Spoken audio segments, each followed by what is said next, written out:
Motivation. I'm motivated. But what do you do when motivation is not enough? You rely on your work ethic. You rely on your discipline. That's my mentality. Now let's get it. The stage, please welcome Julian Peters.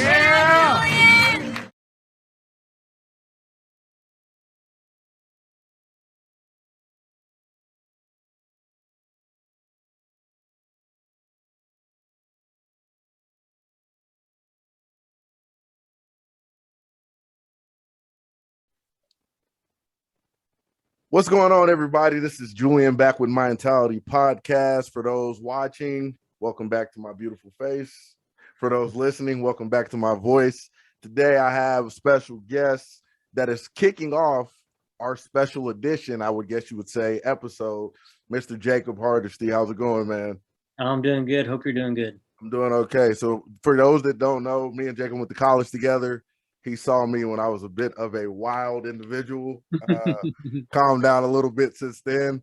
But it's crazy how our paths have kind of continued to stay, social media-wise anyway, on the track to where we can keep up with each other. So how's it going? That's good. I've got to follow your journey from college to where you're at now. It's been pretty cool. Yeah, man. Same to you. I remember the first announcement of the food truck. I was like, whoa, that's cool. I didn't even know you cooked. So Yeah. But yeah, man. So before we get going, let's talk a little bit about you, where that accent is from, the whole nine. Accent? No, Yeah. I don't have an accent. Yeah, you do. No, I was born and raised in Oklahoma, been in Northeast Oklahoma my whole life. Really never ventured away from home until college came. Right. And it was if you could say that's a whole awakening when you go to Oklahoma Wesleyan. Yeah. But for me, man, it was a whole new world for me. So did you grow up in that background as far as like Christianity and religion, or was it brand new in all of that? No, I've been in church I remember napping under the pews. Sunday night services would go long and I'd be sleeping under the pews and just enjoying myself while I was, napping away. So I've been in church my whole life, been involved in ministry as soon as I could. I was helping out with kids program as a teenager, leading as I got older, volunteering in college, doing an extent with my wife as a student pastor for a couple of years after college, and still very involved with the church today. Yeah, I was going to ask, are you still involved? Are you still doing that as well? Or we're still very involved, but we're not on quite like a staff level. Okay. Everything we do is volunteer. So we're in and out, and the time consumed. We just got busy. When we had a baby, we wanted to step back a little bit and just enjoy our time together and see what that was all about. For sure. Now, let me ask this before we get going into like the topic.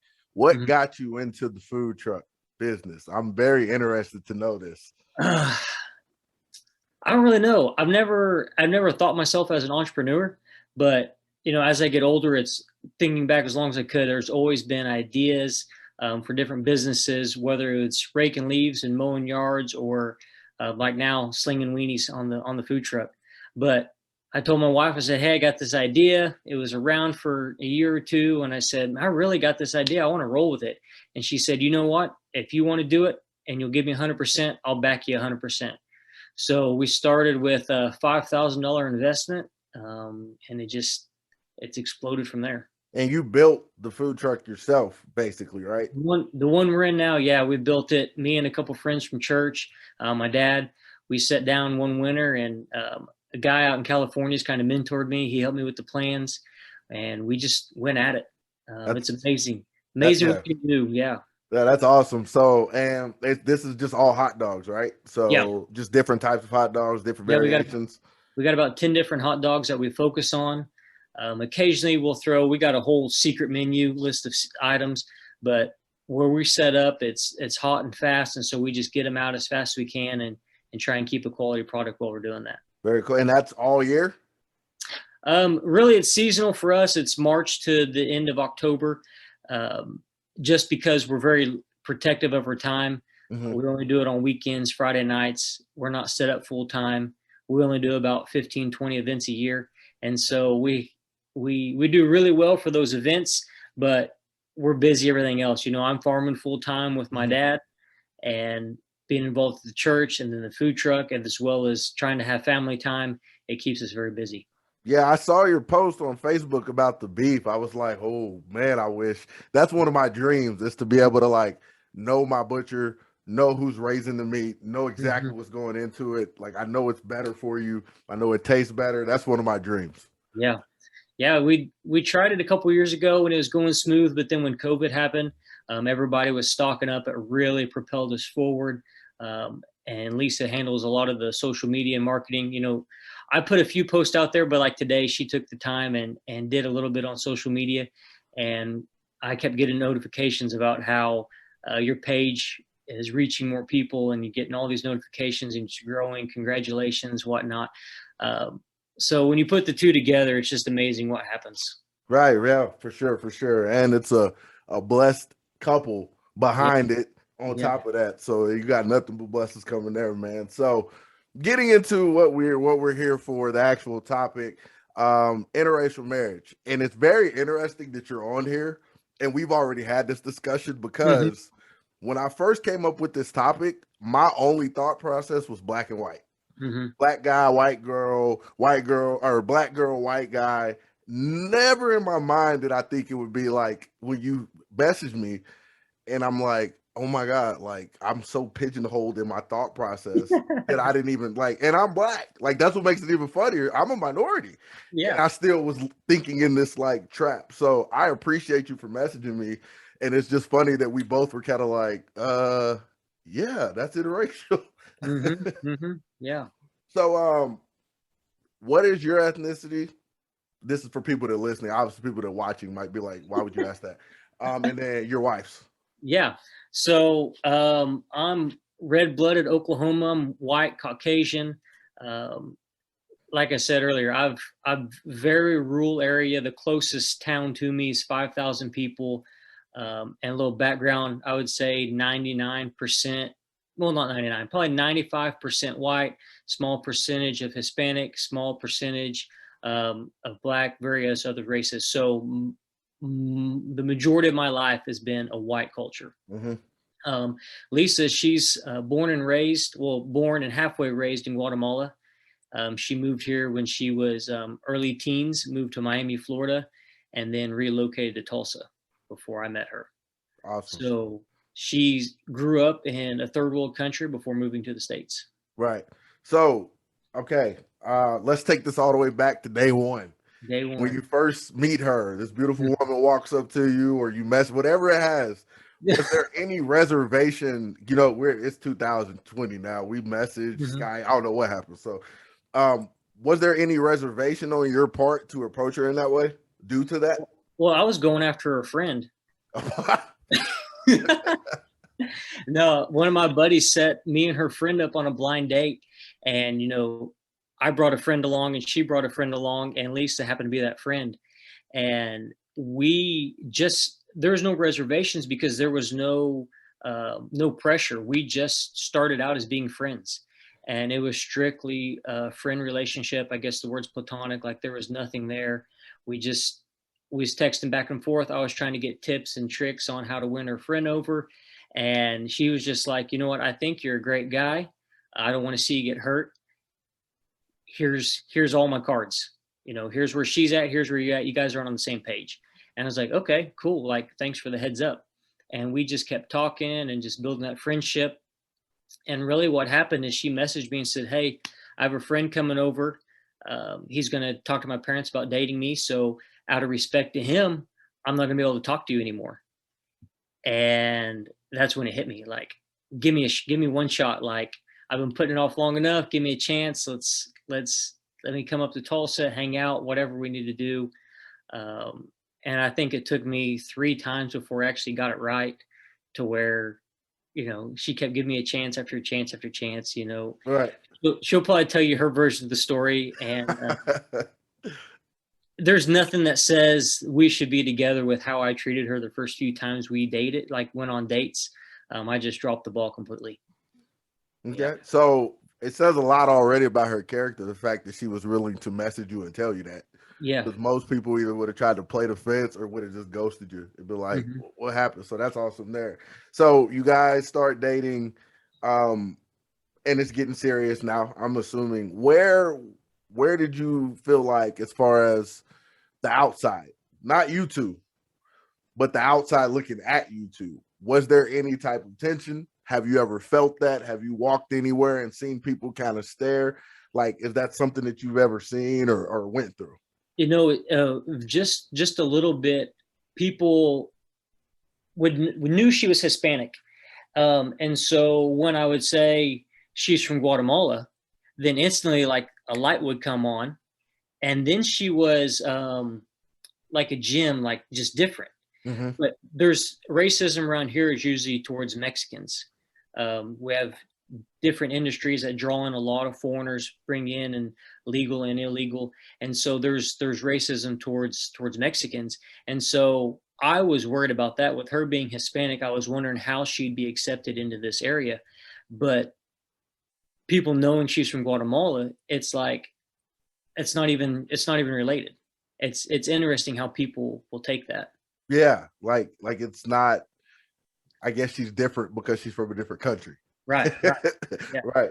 So, and then as far as you guys coming together, and you're obviously, like you say, you grew up in predominantly white area, and you Mhm. did go to college where it was still predominantly white college with some mixture in between. What adjustments did you feel like you needed to make as far as combining cultures? What did Man, you? we're still making adjustments constantly. I think two different backgrounds, two different cultures, of course. I remember the first time we got together for Thanksgiving. I mean, my mom, my family, they throw a spread. They're cooking a ham, they're cooking a turkey, green beans, mashed potatoes. I mean, if you can think of it, it's going to be on that table for Thanksgiving. And I went to her house for Thanksgiving, and there was a turkey and some rice, and I think some cranberry sauce. And I sat down and I was like, well, where's the food? And they're like, what do you mean, where's the food? So it's just two different styles of what like Southern mama cooking's like versus what her family was used to on that, um, for that. And then they eat late. Christmas time came around. It was 10 o'clock before we were sitting down and have a dinner, Wow. to eat. And so completely two different types of celebrations. They celebrate Christmas on the 24th. That's their Christmas. Where around here, first thing on the 25th, you're up at the crack of dawn trying to open presents, Yeah. all that kind of stuff. I'm not a touchy-feely person. So I think culture-wise, if I don't go up and greet her mom with a hug and acknowledge her and tell her hello, she's wondering what's wrong. What did I do? Why is he upset? Why doesn't he like us? And that's been something I've had to still today say, okay, make sure I go acknowledge her and tell her, good morning or good afternoon or whatever, and acknowledge that she's in the room, acknowledging her mom as well as her dad. Yeah. But I live a mile down the road from my parents, and I might not see my mom for a week straight, and it's okay. But and then whereas Lisa, she talks to her mom every single day, constantly. They're just family is so close, whether you're a cousin or an uncle or an aunt or a nephew. Their family is just very, very close, and they always stay in contact and communicate. And I'm not always like that. I may go a couple weeks before I talk to my brother, and it might just be a text. It's just family is very, very important to them. Got you. No, and that makes sense. And you guys were both of the same religious background, right? Or was there a difference there? No, she was actually raised Catholic, Okay. and most Hispanics will tell you that they're Catholic or Christian, but it wasn't until she got older and realized she's much better at telling that story. But she realized that there's more to it, like having a relationship with Jesus, and what that looks like really changed her life. And it's awesome now to continue to see how she's still growing even today, which that's part of the process. You never want to become stagnant. You want to continue to grow. But it's awesome getting to watch her grow in that as well. Right, for sure. No, and so how long have you guys been married? It'll be 6 years, October 11th. Oh, snap. That's coming up. Well, happy Yeah. early anniversary. Thank you. Thank you. Hope you do it big. They say what is it, the 5 year? 5 years, the end of the honeymoon, I think is what I was told. Oh, really? Once you get past 5, it's the end of the honeymoon.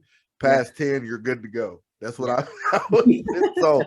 So as far as things that you've learned within this relationship, things that you've learned within this marriage, what do you think some of the more like important things that you've learned that have helped you grow as a man, as a husband, as a father, just the whole thing?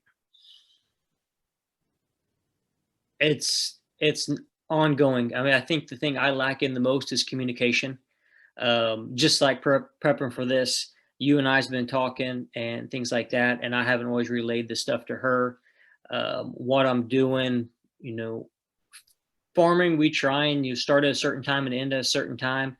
Sometimes we don't always get off at at said time, and so just communicating with her, it's not that she has to know everything. She just likes to know what's going on. That way she knows that I'm safe where I am. And so I think for me, that's the biggest thing is my lack of communicating with her on it. Another one is, her love language is quality time. Mm-hmm.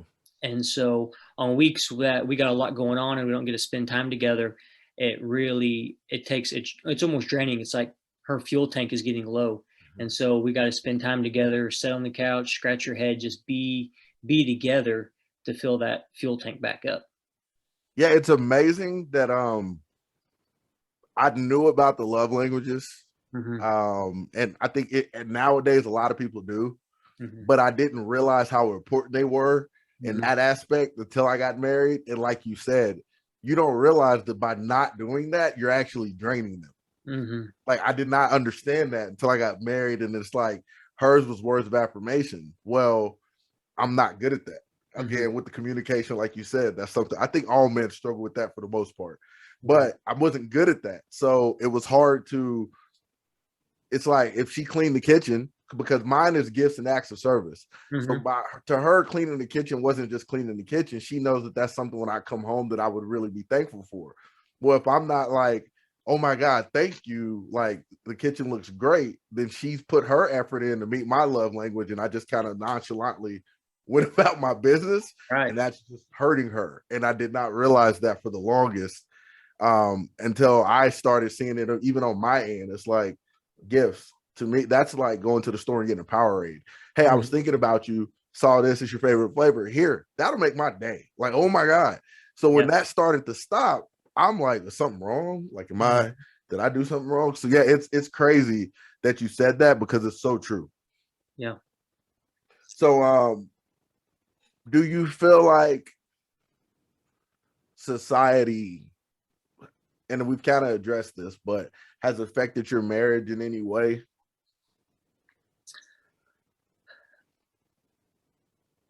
When we first met, I would say no. When we first met, I was teaching middle school and I was coaching high school soccer.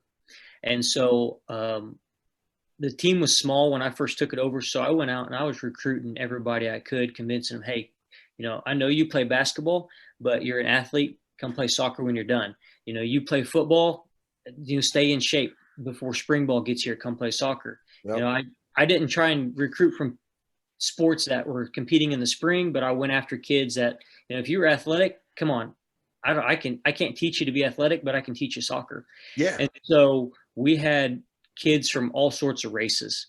And so when Lisa came in, they took her in as a community of my soccer kids and really welcomed her in and made her feel welcome. The team moms, I'd coached for a couple of years and I'm a single 20-year-old. And so when she started coming around, all the team moms got excited about it, that, coach has got somebody now. And so the soccer community that I was in at the time really welcomed her, brought her in. When we started attending the church we go to now, we came in together, very welcoming. She worked there for 3 years. And so the culture that we're in, the area that we're in, really has welcomed her into the area. We haven't seen any pushback or anything like that. Awesome. Okay. And then as far as I got one more after this, but I don't want to talk about this too. raising children. I Yeah. would imagine there's different perspective, different morals, values that you're having to combine together. What was that like? If you can give examples without getting in trouble, giving some examples, like, you know, what was that like? Because I know it's different. You know, for the first 18 months, you know, we were pretty well on the same page. Now when it comes to, she's getting older, she's almost 2, and she's starting to throw tantrums. And so we're having to start talking about, okay, is it a timeout situation? Is it a spanking situation? Just this last weekend, we went out to dinner, uh, went out for lunch, and Kinsley was having a little bit of a fit. And so I picked her up, and she was crying, and I was talking to her, trying to get her to talk about her emotions. And Lisa's mom, Kinsley, came over to pick her up. And I said, hold on one second. Like, I wanted to finish the conversation to figure out, okay, just because you're crying, someone's not going to come save you and give you what you want. We're going to talk about this. We're going to figure out what's going on. And so there was a little bit of tension there. Not that Lisa disagreed with what I was doing. It was the situation in which I chose to do it. We were in a restaurant. She's screaming her head off. And was it the right time for me to stop her and have that conversation? Or should I have let her, take her, step outside? And so that's not so much, I don't think, between Lisa and I, but it's maybe me as a dad maturing and figuring out, okay, is this the time to have that conversation? Or do I need to step outside and try and be respectful of everybody else around there? I would say that's still culture though, because and the funny thing is that might be universal culture, because grandparents are prone to come save. That's just what they do. Even without realizing sometimes that might be kind of devaluing mom and dad, because you're kind of coming and taking over. Not that they're doing it intentionally, but that's a grandparent's job. I used to run to my grandmother to get me out of trouble. Run. Your mama didn't spank you growing up. Oh my God, yeah, right. So I remember. So funny story. I remember this. This is when I was like, okay, I'm done. I get in trouble for something, and I get home, and I'm like, I'm gonna call my grandmother to get me out of this spanking. So I call her, and she was like, just take it. She was like, it's better than being on punishment. And I'm like, what kind of advice is this? But actually, it was right. Like, that little minute of pain compared to like a week of punishment was well worth it. So yeah, that's my background as far as grandparents coming to save me. But yeah, I think, like you said, I don't have kids, so whenever we get into conversations, I try to stay back, because I know how parents are, you know, like when you don't have kids. But like you said, I think it's just, is there a right decision in that time period? Like, is there, you know what I mean? Like, when I look at those situations, I'm like, there's no wrong or right in that. Yeah. You know what I mean? Just because you take her outside doesn't mean that she's just gonna magically, everything's okay. You know what I mean? Like, it's weird. So thank you for sharing that, because I know that's the issue.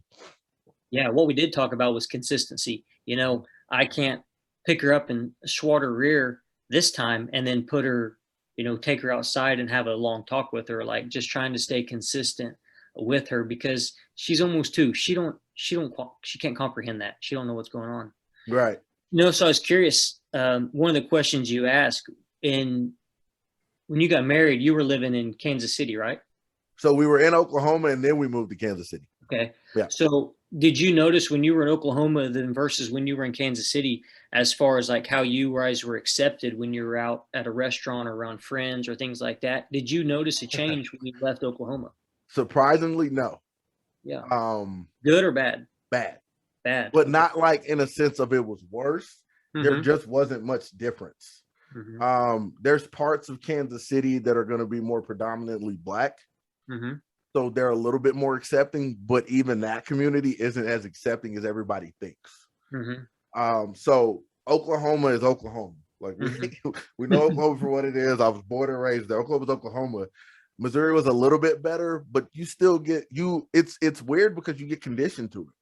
So you just keep going. Like, I remember the first day that it really kind of hit us in the face was in Broken Arrow, Oklahoma. I'm with she's my girlfriend at the time, and my mom. I just did a show the night before, and we went and got lunch. And this lady, like, literally stood over us, like, staring at us. Like, to where my mom was like, "Can I help you?" Like, So you go through those things, nothing. And I tell people this, man, it's better to be prepared for that stuff on the outside, but you have to let your ego go, because what I had to figure out is my instinct should be to protect my wife first, Right. not go try to fight the guy who maybe looked at us bad or something like that. In the long scheme of things, none of that matters. Yeah. That doesn't affect my day-to-day. That's just the instance. So you almost become conditioned to it, to where it's just like, I need to alleviate issues and not make them bad. I think she got a little bit more of a reality check. Her family wasn't exactly excited. My story is way different than yours. So, family wasn't excited. She's from Tahlequah, Oklahoma. Like, it was a struggle at that end. It got better, but I just become conditioned. It's sad to say that. That's the world we live in. Like, and it's a lot of things I've become conditioned to. But that's just the world we live in. Yeah. Okay. Yeah. I've always wondered that. I've always wondered how it was. One thing I love about you is that if you're thinking it, you're speaking it. Like, you're an open book. I'm sure one day you'll be writing a book through these podcasts. I'm sure that's somewhere on your agenda. 100%. But that's where social media has been great, is because if it's on your mind, you're speaking it. And through your journey, you've been very vocal about it. Making me aware of situations. It's just, it's interesting how we can be from the same state, 100 miles apart, and vastly different backgrounds, vastly different cultures, things like that. That was actually, it's crazy you said that. That was my last thing that I wanted to ask. Oh, really? Since being in a marriage where you're in an interracial marriage, you have a person from a different culture, has that caused you to become more aware of what's going on in the world as far as these topics and some of these subjects? Yeah, definitely. I don't know if because of where I'm at, I'm on the farm most days. I don't go to town very often, and so it's me and my dad, Lisa when she comes home. So I'm not out in public a whole lot as far as until church comes up. But I remember messaging you. Has it been a year? Maybe. I think it was probably a year. If I know what you're going to, I think it was about a year. Like when the riots and stuff were happening. Yeah. Before, I probably would have just brushed over it and thought, that sucks that that's happening. I hate that. But because you've been vocal about it, it's made me aware of going on. And I think it definitely makes me want to stand up for people in the area, and people that I see are being mistreated, things like that. One of the things that I remember early on with Lisa and I, you said it and it reminded me of it, that your job was to protect your wife. I'd say I haven't always been the best at that, as far as even protecting her from family or siblings. It's nothing bad, but just protecting her. If we'd be out and somebody would say something to her or whatever, I'd brush it off. As well as love languages, there's the Enneagram, and I'm a 9. I'm a peacemaker. Right. And so I keep stuff bottled in. I push it off. But she was wanting me to be more like you, to stand up for what's right. If somebody says something, to check them, like, hey, I'm here. You don't, that's inappropriate. My mom might say something that I know hurts her feeling, and instead of just brushing off, saying, give my mom a little pushback. Hey, that may have not been the best thing to say at the time. And so having a relationship with you and talking about it, it made me aware of, okay, what's going on in my community? What's happening? How is a racial tension going on? How can I, help those less fortunate, as far as like, I'm still very connected in the soccer community. Those kids, I still call them my kids because, I talk to them weekly, the guys that I coach through the years. It's amazing the relationship that you develop in that. Yeah. And so by you being open and vocal has made me aware of myself and as other situations going on. So I appreciate that from you, because if you'd have never been vocal about it, I don't think I would have ever been aware of it.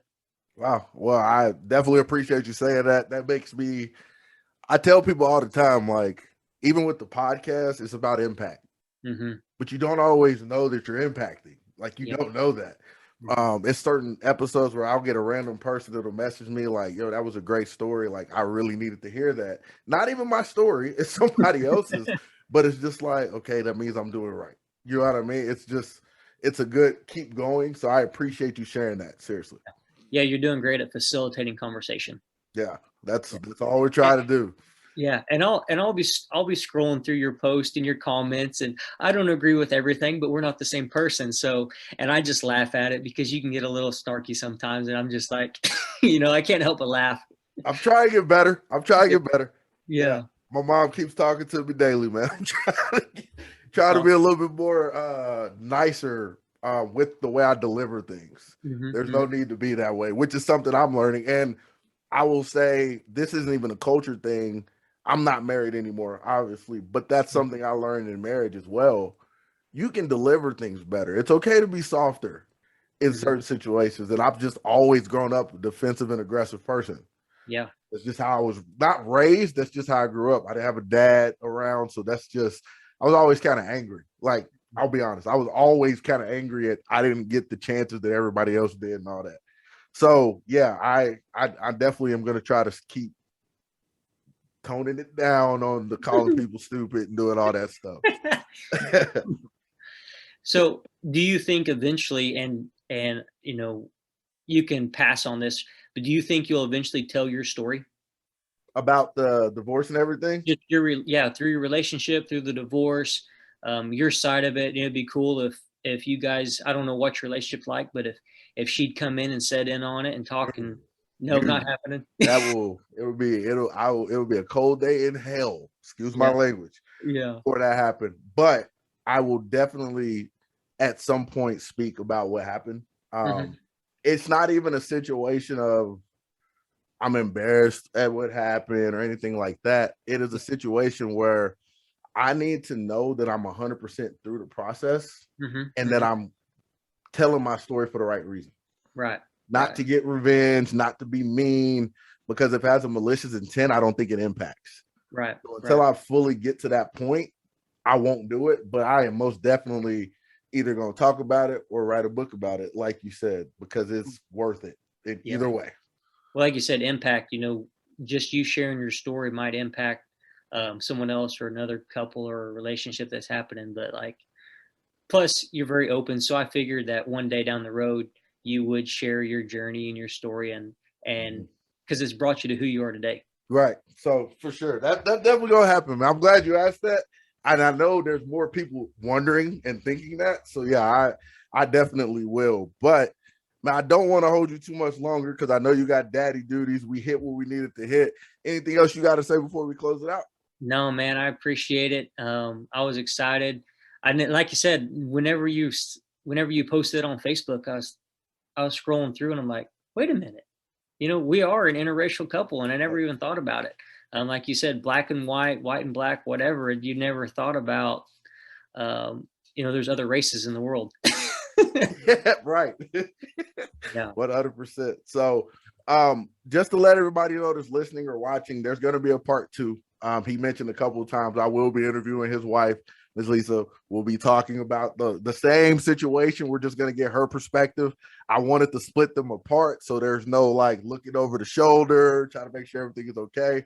And I think it'll be effective. So there will be a part 2 coming along with this. But for those listening, I appreciate your time. For those watching, you got to see 2 beautiful faces. I know you're happy. Y'all have a great day, and we'll be out.